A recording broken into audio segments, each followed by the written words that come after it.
In today's video, I'm going to teach you how to create Notion database in Zapier.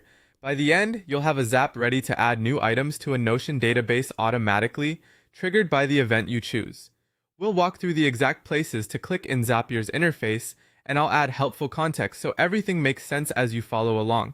Start on the Zapier homepage. If you're already signed in, you'll land on your dashboard. If not, get signed in and make sure you're in the correct workspace. From here, look for the Create button at the top and open it. In the menu that appears, choose Zaps. A Zap is simply an automation made of two parts, a trigger that starts the process, and one or more actions that run after the trigger. We'll set the trigger first, then connect it to Notion. In the editor, you'll see the Trigger panel. Click Trigger to begin.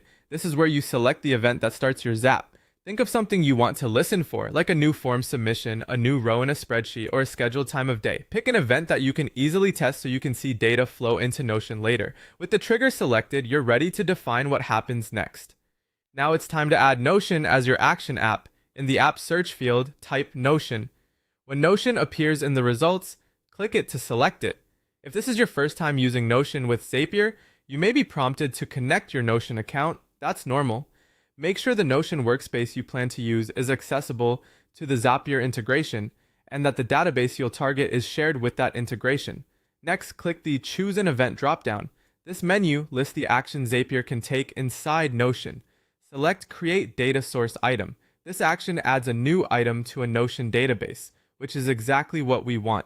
After choosing it, you'll be able to pick the specific database and map fields like title, tags, status, or any custom properties to data coming from your trigger.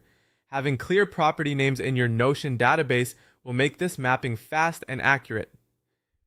That's it for the setup path. Homepage, Create, Zaps, set your trigger, search for Notion, choose it. Open the event list and select Create Data Source Item. From here, you can finish configuring fields and test your Zap to confirm a new item appears in Notion exactly the way you expect.